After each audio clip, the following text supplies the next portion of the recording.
Misalnya saja tentang babi. Ternyata semua nabi pun mengharamkan babi. Murid-murid Yesus adalah orang Yahudi yang mengharamkan babi. Kristen makan daging babi. Ustadz Dr. Sanihu Munir dan Ustazah Irene Handono sibuk protes. Sebelum saya lebih jauh memberikan beberapa kesimpulan terkait dengan topik ini, ada baiknya kita menyimak, mendengarkan dan memperhatikan ulasan ngawur dan nyeleneh dari Haja Irene Handono dan Dr. Sanihu Munir berikut ini. Misalnya saja tentang babi. Ternyata semua nabi pun mengharamkan babi. Tapi ternyata di dalam kitab Imamat pasal 11 ayat 7, tahun-tahun yang lampau di bawah, katakanlah di bawah tahun 60, dinyatakan babi itu haram. Tapi coba cek di dalam kitab yang ada sekarang, Imamat pasal 11 ayat 7, isinya apa? Babi hutan itu haram. Jadi berarti ada sisipan, ada tambahan kata hutan. Jadi apa bedanya babi dengan babi hutan? Mereka katakan kalau babi hutan itu kotor, kalau babi ternak, babi kota itu sudah dikandangin, udah bersih katanya.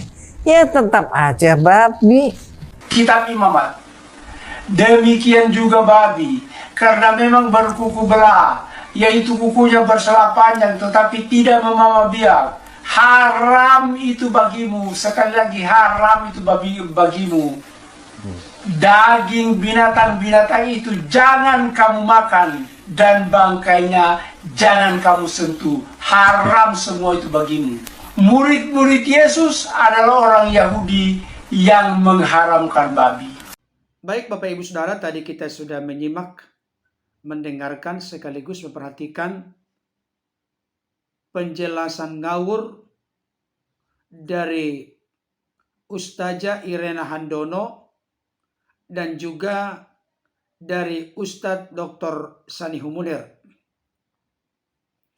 Pertama-tama ingin saya konfirmasi atau tegaskan kepada setiap kita. Saya tidak tahu dan tidak mengerti apa yang ada di benak dari kedua saudara kita ini, baik itu ustazah maupun ustadz, di mana mereka selalu sibuk untuk memprotes, mencampuri, mengurusi doktrin, ajaran, keimanan, keyakinan orang-orang Kristen.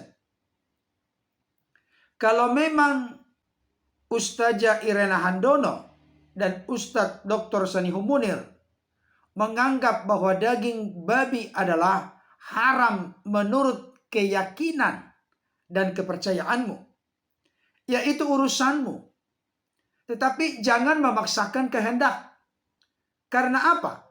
Karena orang-orang Kristen tentunya tetap berdasar dan bertitik tolak dari data dan fakta Alkitab.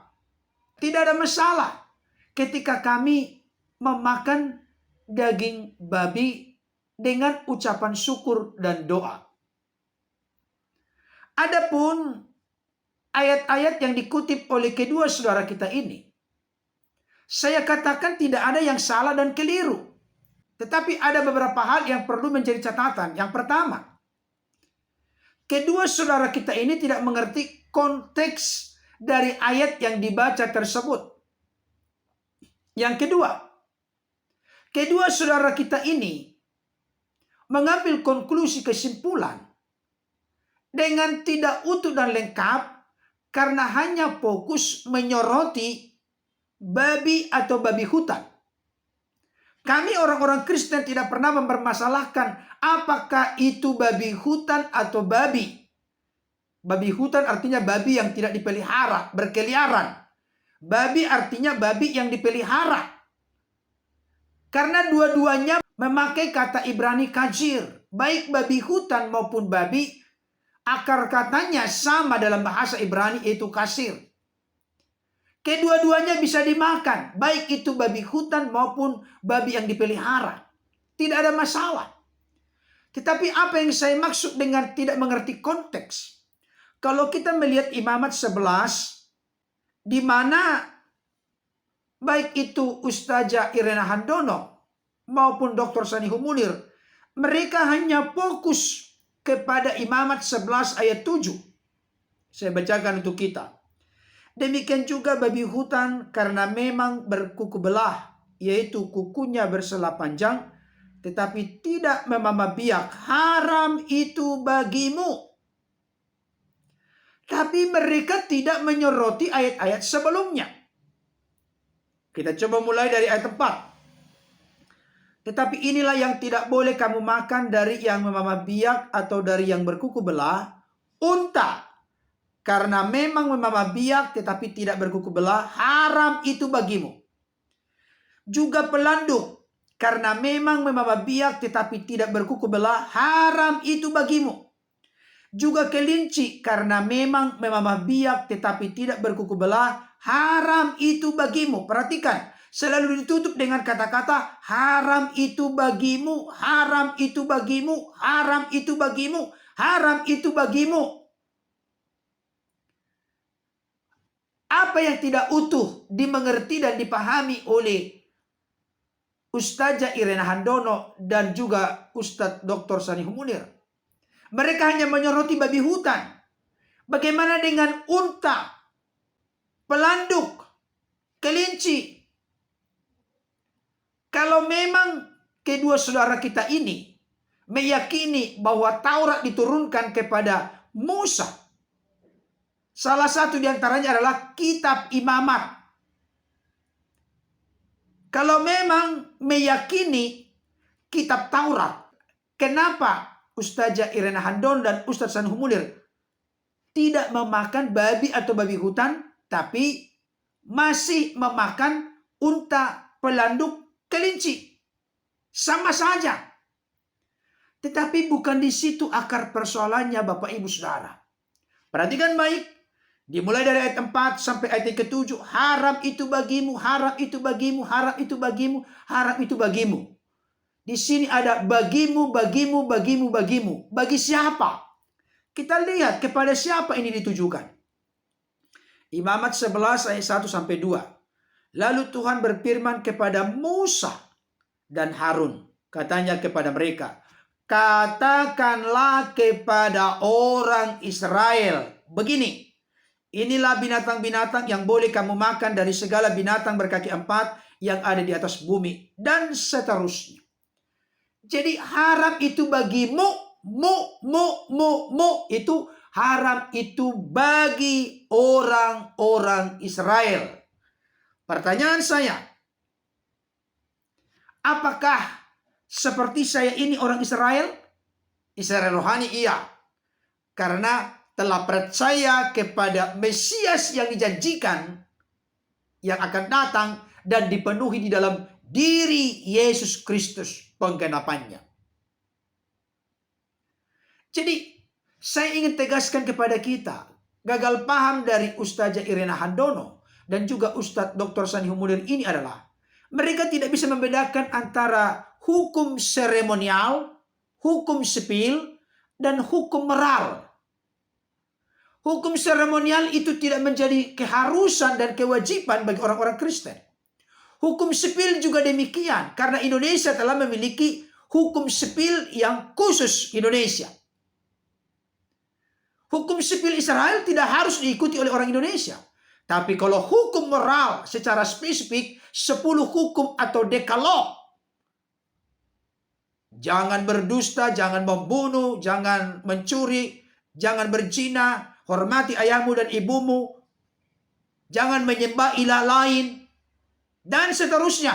Itu berlaku secara mutlak bagi seluruh orang Kristen, gereja Tuhan sepanjang sejarah segala abad. Jadi harus dibedakan antara hukum seremonial, hukum sipil, dan hukum moral. Kalau hukum moral itu wajib hukumnya. Tetapi kalau seremonial dan spill itu tidak menjadi sebuah keharusan bagi orang-orang Kristen. Itu sebabnya Bapak Ibu Saudara, di dalam Markus pasal 7 ayat 14 sampai 23 dikatakan begini. Lalu Yesus memanggil lagi orang banyak dan berkata kepada mereka, "Kamu semua dengarlah kepadaku dan camkanlah.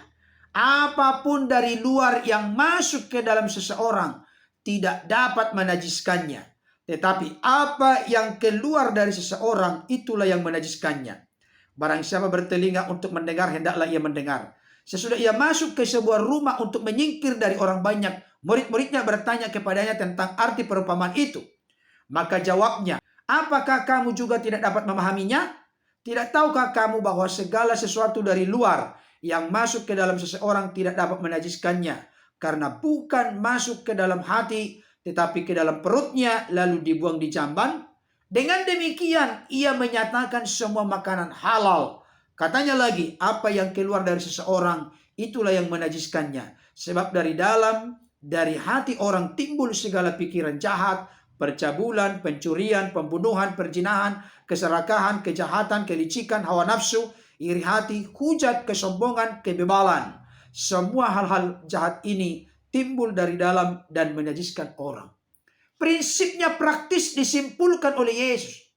Bukan apa yang masuk ke dalam mulut yang akan menajiskan orang, tapi apa yang keluar dari mulut itulah yang menajiskan orang. Itu sebabnya Rasul Paulus mengajarkan hal yang sama. Di dalam Roma 14 ayat 17, "Sebab kerajaan Allah bukanlah soal makanan dan minuman, tetapi soal kebenaran, damai sejahtera, dan sukacita oleh Roh Kudus." Ini prinsip dalam kekristenan. Kalau kita berbicara tentang pemerintahan Allah, kerajaan Allah, bukan soal makanan dan minuman, tapi soal kebenaran. Siapa kebenaran? Yesus adalah kebenaran. Roh Kudus adalah roh kebenaran. Apa itu kebenaran? Kuduskanlah mereka dengan kebenaran. Firman-Mu adalah kebenaran. Yohanes 17 ayat 17. Kerajaan Allah bukan soal makanan dan minuman, tapi soal kebenaran, damai sejahtera, dan sukacita oleh Roh Kudus. Makanan dan minuman tidak membuat seseorang dekat dengan Tuhan.